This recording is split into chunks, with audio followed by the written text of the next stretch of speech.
How were sick and injured troops cared for during the Kokoda campaign? We look at Medivac and medical and surgical treatment on the Kokoda Track. This is the Principles of War podcast, professional military education for junior officers and senior NCOs. Ladies and gentlemen, welcome back to episode 126 of the Principles of War podcast. Last week, we started to delve into some of the issues with providing medical support during large-scale combat operations. One point that came out was the difficulty in providing casualty management during the withdrawal. It can be an insidious situation. You've got casualties that need evacuating, whilst receiving more casualties, sometimes mass casualties, all the while the enemy is still advancing. And this highlights the reason why medical services need to be positioned far enough behind the front lines to be secure and to have the time that they need to conduct their withdrawal. That withdrawal requires significant resources. This didn't happen during the Battle of Isurava. Today we're going to unravel some of the reasons why that occurred. I think it's worth highlighting the clinical skills, the improvisational skills, the endurance and bravery of the medical staff. They are doing everything that doctors and nurses would do in a normal hospital, except they're doing it often in a mass casualty kind of environment. They're doing it in the middle of the jungle, and sometimes they're doing that within range of the enemy. That is an incredibly difficult task. And yet, reading through the war diaries, you see time and time again medics putting themselves out there to ensure that they're able to look after their patients. Secondly is thinking about casualty management in future large-scale combat operations that could be conducted in the jungle environment. How would that care be provided? And critically, how would the troops be medevaced out? Especially if they were denied the ability to use rotary wing assets. That might be because of weather, terrain, or enemy action, particularly the risk from air defence assets. That medevac process may look very similar to the process that was carried out on the Kokoda Track. And that's quite a sobering thought. If that's the case, we really want to look at the planning considerations so that the care of the soldiers can be the best care possible, given the circumstances. Jan McLeod, in her excellent book, Shadows on the Track, has got a paragraph that describes the first incidents where there are troops who are wounded in combat. She writes, "On the 7th of July, 129 soldiers from Bravo Company of the 39th Battalion under Captain Sam Templeton were ordered to walk from Port Moresby to Kokoda to secure the village and its airstrip. That they were ordered to do so without either a dedicated medical officer or a field ambulance unit suggests supreme confidence, complete ignorance, or extreme neglect." Those troops were able to get some medical support. We discussed in the last episode the exploits of Captain Jeffrey Doc Vernon. It's important to remember that he is a member of ANGAO, so not attached to the 39th Battalion. He had established a hospital at Ilolo to manage the care of the Papuan natives.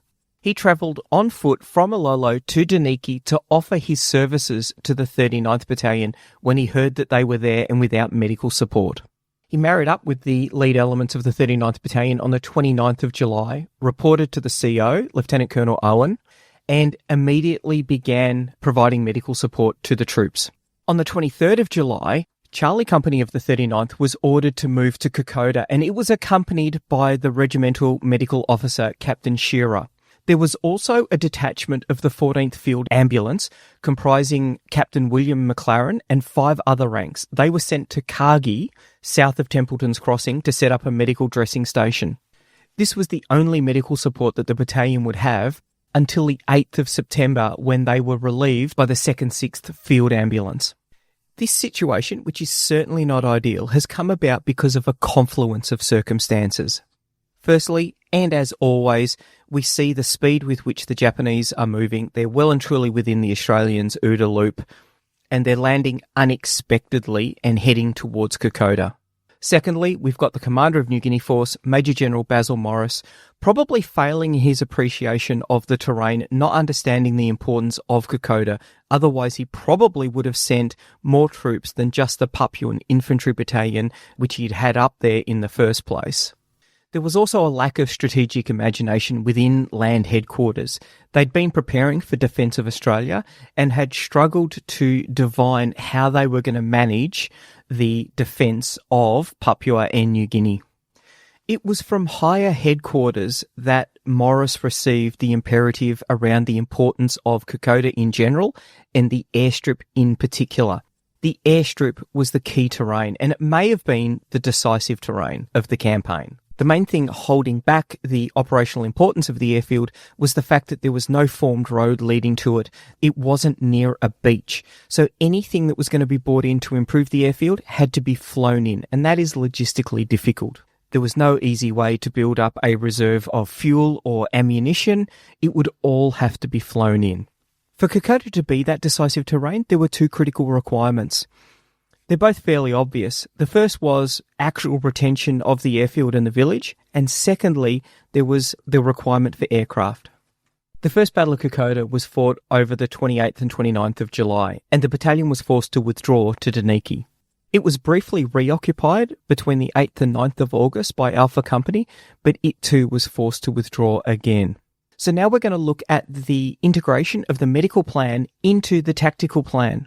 As we do this, it's important to remember the lack of experience within some of these headquarters that are doing this planning, as well as the difficulties of responding to the advancing Japanese. The ability of New Guinea Force headquarters to get accurate situational awareness would have been very difficult. Communications were quite parlous with any of its subordinate call signs once they started moving up the Kokoda Track.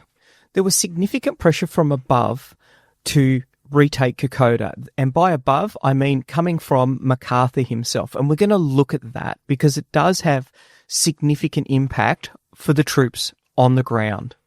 And so the inability to communicate, the lack of proper intelligence about the Japanese locations and their capabilities and numbers, combined with a lack of planning experience in all of the headquarters from company, battalion up to New Guinea Force headquarters, combines to see the development of a tactical plan that has a significant amount of hope in it.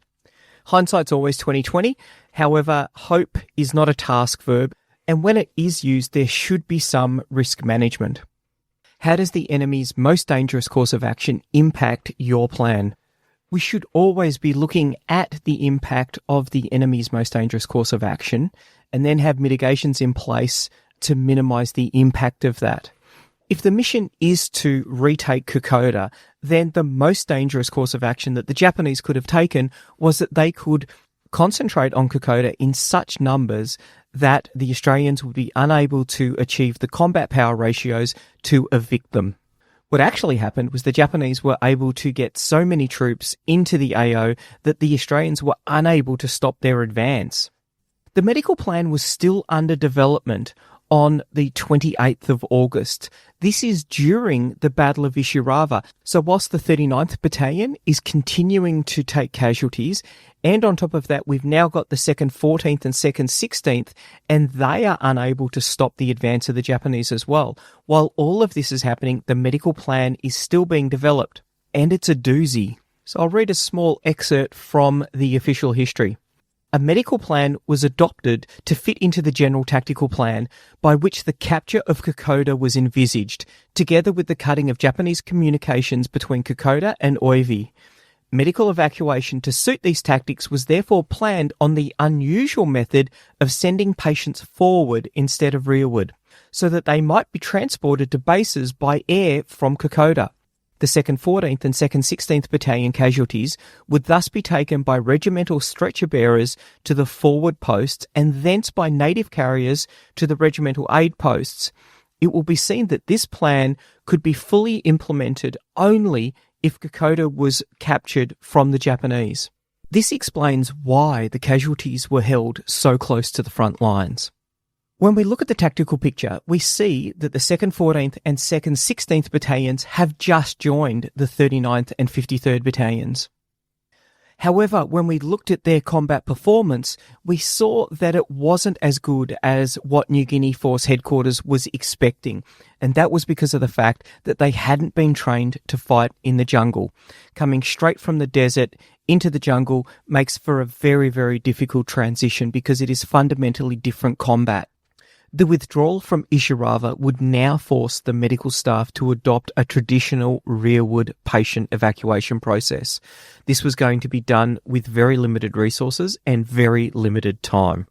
This brings us to the topic of expectant casualties. These are casualties who have suffered injuries that are so severe and or the resources to treat those injuries are so limited that they are unlikely to survive. The official history has the story of a situation that occurred during the withdrawal from Eora Creek. 2 patients had abdominal wounds and one a sucking wound of the chest. Since they had no apparent chance of survival and no surgical measures were possible, Majory advised a large intravenous dose of morphine, the action of which illustrated the extreme tolerance of persons with such injuries, but ensured at least comfort in their last hours. Though abdominal wounds have always had a higher mortality, it is one of the tragic frustrations of medical services at war that some men who might have had a possible chance of survival are doomed under the conditions such as prevailed on the Kokoda Trail. So these are very tough decisions being made by the medical officers under extreme circumstances. I've got an excerpt of an interview with Stan Bissett. He was a captain in the 2nd 14th Battalion, and he's got a personal story about this kind of circumstance. This is about his brother Hal, who was known throughout the 2nd 14th as Butch. I'll let Stan tell the story. I was going up on my way up to see my brother's platoon because I hadn't got there. I got out to the other platoons and Theo and I had gone forward. We'd gone past our forward troops. I ran into a Jap patrol and they'd forced them off the track in front of us, but we had a platoon in the bush in the jungle beside us and we withdrew then. But I then asked our CEO if I'd like to go up and just check on the position of Eco. I knew that they'd been confronted by some of the stronger forces and the Japs were desperate to get that high ground because that dominated the whole battle area. I got to within about 30 or 40 metres of the position where I had to go. Just 200 or 300 metres we had to go through a combination of shrub and open country. And I met one of Butch's men, Tommy Wilson, who was one of 2 brothers, and they were Bren gunners actually in 10th platoon. And he'd just lost his hand with a faulty Bakelite grenade.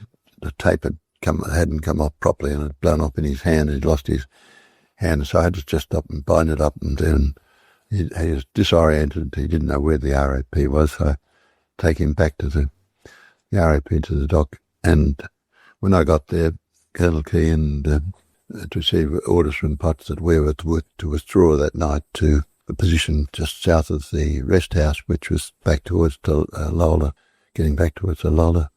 He wanted me and Ralph Honock, the CEO of the 39th Battalion, to go back and select the position, get the position ready for our withdrawal. So I did this. And as I was going back, I had a word from one of the wounded coming back that Butch had been wounded and shot, and I knew that the fellows were bringing him out, they were carrying him out. So What did you think at this stage? When you heard the first news, what did you think? That he had been wounded, and well, I was just concerned and worried, and I had him. I felt that he'd been shot. When mentioned that he'd been shot in the tummy, and I thought, well, it was the end, because an abdominal wound up there was absolutely fatal, because I had no way of getting medical treatment to treat it. And I thought, well, if his men were bringing him out, I'd love to be with him before he died. Anyway, we went back, and some of the 53rd. Just before we move on from that, so you went and saw him? Not at that stage, no. Right. I couldn't go, and I had to go with Ralph Honor back to select this position for our troops to withdraw. That was urgent. That was the priority at that time. That was about perhaps 1,000 metres back, or perhaps less. And we selected the position which was the only suitable position there. Why was it suitable? How was it suitable? Because of the nature of the ground, and we had features which we could spread out. It was defile, it was only a limited area. It was steep on both sides for the enemy to have to get up, and we could have a reasonable field of fire over the approaches in which they could come, the only approaches they could come. 53rd Battalion were were lying in that area. They'd been sent forward to help to relieve us, but there was only 2 companies of them, and I tried to find an officer, but I couldn't find an officer from them, and they wouldn't want to tell me anyway. They were tired. They were flaked that they'd had it. They'd been marching for a few hours, and in the end, I had to pull my revolver and ask them to move, because I explained to them that the frontline troops were all withdrawing to that position, and that was going to be our defensive position. Some of them, they saw the light immediately, and then they moved back, and they were okay then. And then we established the position, and then I went forward about a couple of 100 metres to where I'd met our stretcher bearer, the carrying Butch out, and I met him and helped him with the stretcher bearers out from our platoon that were carrying him. There was about 8 of my mates and were doing it. They'd had to fight their way through, and we put him on I saw Don Duffy, my medical officer. I had him, and he was a great friend, because he had Powerhouse before the war, and he said, we'll put him on the track just about 15 metres off the side of the track, and had a look at him, and we looked together. He shook his head, and I could tell that there was no hope, but he gave him morphine, and I said, Doc, I'll stay with him, don't worry, and you attend to the others, So he came back several times over the next 6 hours. That was from 10 o'clock night time, that was in dark, and I was with him till 4 o'clock in the morning, and when he passed away, he died. Well, we talked, and he was good at times, but Don came back and gave him more to ease his pain quite a few times, and but we talked about, quite a few things, Mum and Dad, and other good times we've had, and that's some of our rugby, but we had just held hands and chatted away. We were very close. We'd been through lots of things, good and bad things together. So then we buried him. Padre Daly came along, and we buried him in a little clearing just the side of the track, and put a little cross up to mark the spot, and took his tablets off him, and that was it. And that time onwards, at the 30th, I went to the position we'd established. I directed all our troops to the new position. And did you have much time, though, after you'd buried him? Did you have much time to kind of think of that, or did you have to move on? No, we were right into it. From there, the Japs at this time had moved up on our western flank, and looked like getting round behind us, and we would have been in real trouble if we didn't get in establish our defensive position very quickly. So we had to be ready for another attacks by the first light. After just having been through that, did you kind of go on with a different approach to what you were doing there, or? I went on with what we had to do, and that was to just check our positions and make sure every company was in the correct position we wanted them to be in, and platoon position, that they had a reasonable field of fire, that they had their pits, they could scrape some sort of a pit to give them cover, as much cover as possible for them to get, and protection. That story really highlights the incredible devotion to duty of the soldiers who fought during the Battle of Isurava. Stan faced with a terrible situation, and yet after the passing of his brother, he is right back into the fight. I want to take a look now at the 14th Field Ambulance. The CO, Lieutenant Colonel Malcolm Earlham, wrote an extensive report about the difficulties in providing medical services to the troops.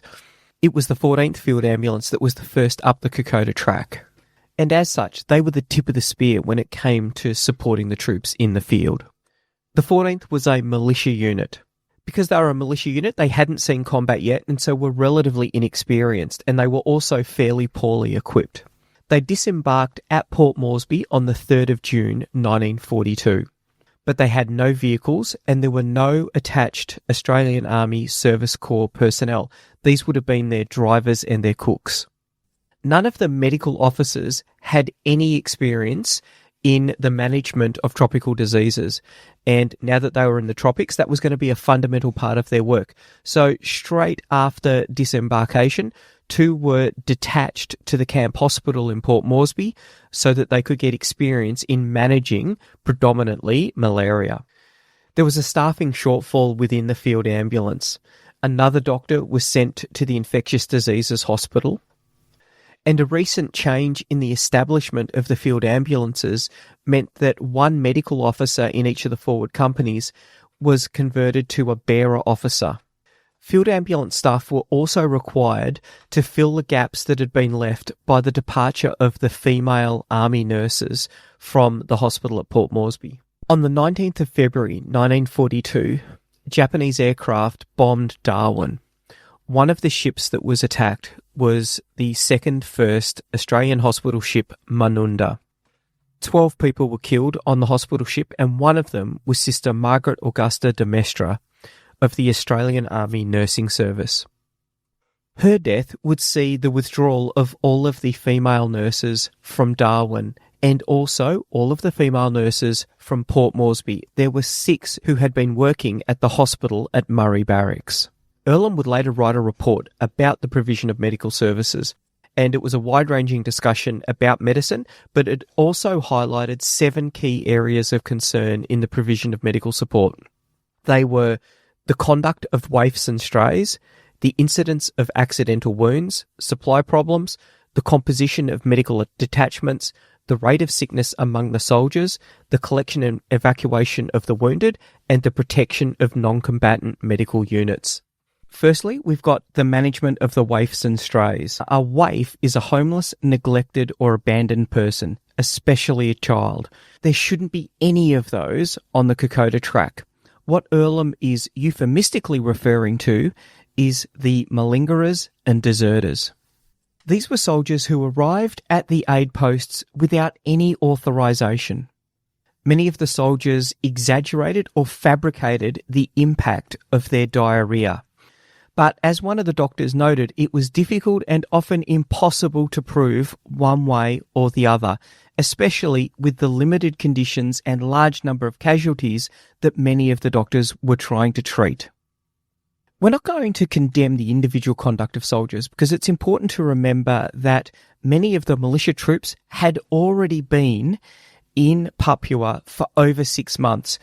Later in the war, 6 months would be seen as well in excess of the amount of time that a formed body of troops should be kept in the tropical and jungle conditions before seeing a decrease in health and morale. For the 2nd AIF troops, they had very little time to acclimatise to the conditions in Papua. Less than 1 month before the Battle of Isurava, the troops of the 2nd 14th and 2nd 16th had been playing football in Queensland, so very little time to acclimatise and a very rapid approach march up the Kokoda Track.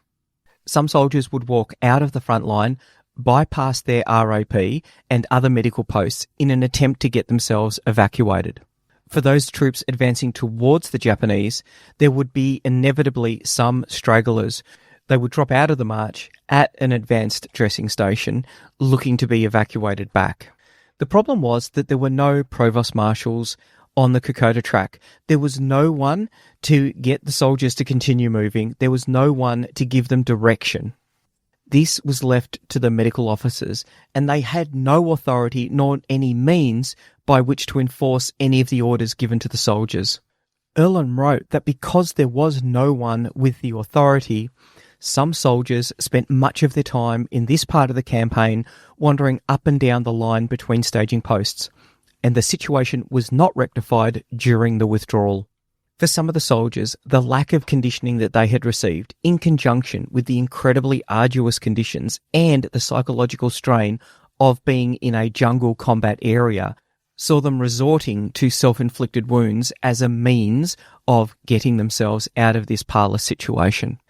We've already discussed this in episode 109 of the podcast, Operational Mistakes on the Kokoda Track, where we referenced David Woolley's excellent paper, Not Yet Diagnosed, Australian Psychiatric Casualties During the Kokoda Campaign. Because of that, I won't belabor the point, but there's a couple of points that I want to bring out. Earlham talks about the fact that the incidence of suspected self-inflicted wounds would increase during heavy fighting, and that put an inordinate strain on an already struggling to cope advanced dressing station. So the concerns is partially for the individual soldiers and partially for the ability for all of the soldiers to get the care and treatment that they need and deserve. Secondly, at one point, suspected self-inflicted wounds were patched up and returned to their units. At this point, there was a dramatic decrease in the number of self-inflicted wounds. It was almost eliminated. However, there were concerns about this procedure, and shortly that policy was rescinded. As we've alluded to many times, one of the issues that exacerbated the situation for the soldiers and for the medics was that of logistics support. Earlham wrote they were always short of plaster of Paris, strapping, morphine, quinine, sulfaguanidine. The supplies of them were always inadequate, possibly because of losses in dropping and requisitions going astray. There was no supply of blankets for the field ambulance, which means that when soldiers came in, they'd often lost all of their personal kit, so they wouldn't have a blanket.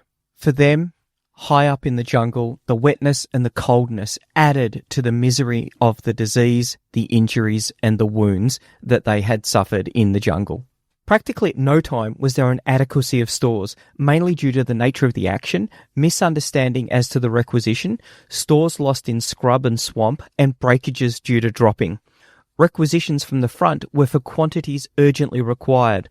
The practice of the base medical stores of chopping down, which happened on practically every occasion, made forward supply very difficult.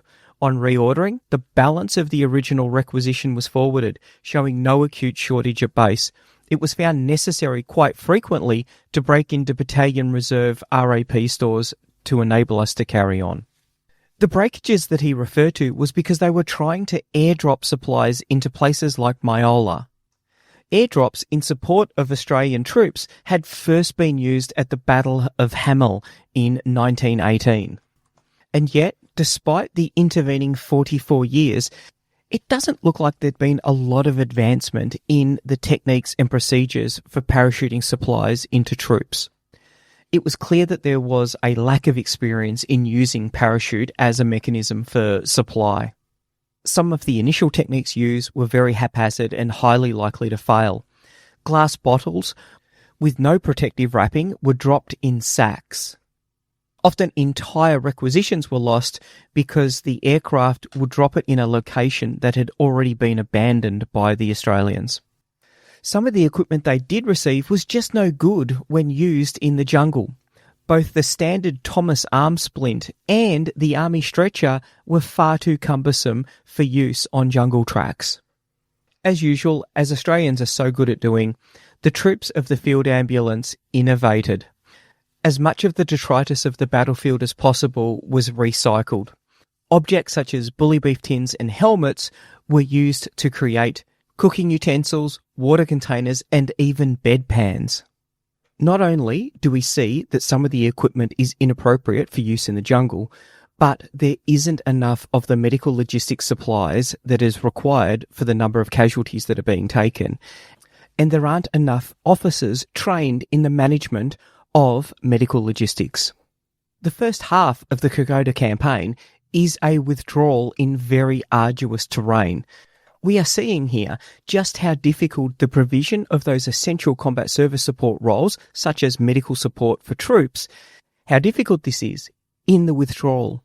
Where are the supply dumps located? How far back do they need to be? What is the likely rate of withdrawal over the next 48 hours? What amount of supplies are going to be needed at the front lines? What resources are available to move the supply dumps further back when that is required?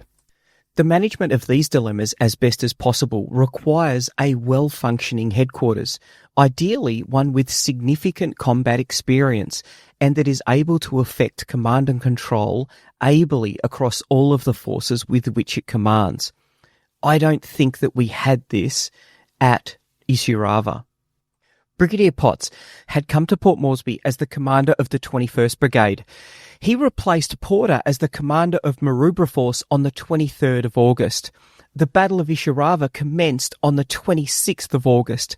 He does not have a lot of time to complete his appreciation of the situation. On his way up to Isurava, he had found a nasty surprise about the number of rations that were available at Myola. This was meant to be the main supply dump. and yet there were only 5,000 rations available there. This would limit the number of troops that he would be able to bring up to the front line. As a consequence, the 2nd 27th was left out of the battle at Isurava. Maroubra Force is operating in unfamiliar terrain. Very few of the troops have been trained in jungle combat. It was pretty much only the Papuan infantry battalion that knew what they were doing when it came to jungle warfare. He was struggling with a lack of logistics of all sorts. The problem for Brigadier Potts is that his OODA loop is large and unwieldy. Observe, orientate, decide, act. And remember, Major General Horii is advancing relatively aggressively. There's a couple of combat pauses for him to be able to bring up further supplies, but they are nowhere as great as the time that is required for the Australians to prepare themselves to defend Isurava. In this episode, we've looked at how that OODA loop, that ponderous decision-making and execution cycle has impacted the provision of medical support to the troops. But we're also seeing how the medical support to the troops is impacting on the OODA loop of Maroubra Force. It is placing constraints on Brigadier Potts as he looks for viable courses of action. We're only halfway through Earlham's report of the issues in the provision of medical support to the troops, as he saw them as the commander of the 14th Field Ambulance. Next week, we will return to look at the composition of the medical detachments, the collection and evacuation of the sick and wounded. We're going to take a quick detour to look at the arrival of the 2nd 9th Australian General Hospital to Port Moresby. That will answer the question, how long does it take to build a 1,200-bed hospital? We'll continue on with the protection of the medical personnel and the rate of sickness amongst the troops. That's going to lead into a focus on the bloody flux, dysentery, and how it impacted the troops. And then we're going to finish off with a look at the terror of the Papuan jungle. How did the Anopheles mosquito almost bring New Guinea force to the point of culmination? So, roll down your sleeves, take your quinine, and we'll be back next week to continue our look at the medical factors in the Kokoda campaign. The Principles of War podcast is brought to you by James Ealing.